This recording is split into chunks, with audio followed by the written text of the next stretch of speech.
got one that can see.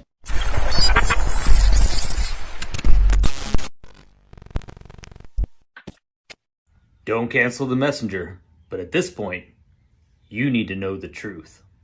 The world has been led to believe that the Wailing Wall is a sacred remnant of the Second Temple, a place where God's presence still lingers. But this narrative falls apart under historical and archaeological scrutiny. The structure commonly revered today is, in truth, a surviving wall of the Roman military compound known as Fort Antonia, not the Holy Temple. The actual temple stood to the south, built over the Gihon Spring, a requirement for temple purification rituals, which the Roman compound did not meet. The protruding rock beneath the dome of the rock, often mistaken for the foundation stone of the temple, was in fact the central part of Fort Antonia. In other words, the Jews today are not praying at the remains of God's temple. They are praying at the wall of a Roman fortress. But the deception goes deeper.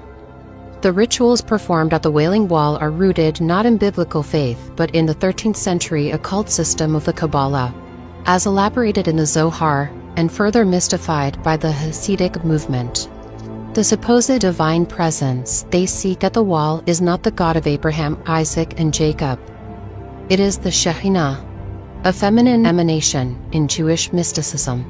She is described in erotic, intimate terms, often as a divine consort, with whom spiritual union is sought through the act of prayer, a practice called kavana, where physical movement, like the back and forth thrusting you see, mirrors an esoteric sexual ritual intended to unite the Shekhinah with the Ein Sof, the infinite masculine force of their God concept.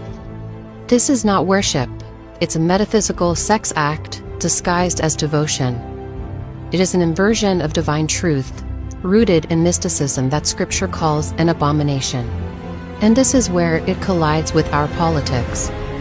Nearly every major political figure, presidents, prime ministers, global influencers, must perform their rite of passage at the Wailing Wall, hands pressed against stone, heads bowed in reverence. They are not just pandering to voters or honoring tradition, they are knowingly or unknowingly participating in an occult ritual, submitting themselves at the very seat of the synagogue of Satan. Scripture is unambiguous.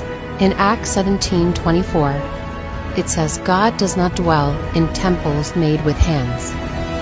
Much less would he dwell in a Roman fortress surrounded by rituals that glorify a false god and mystical union.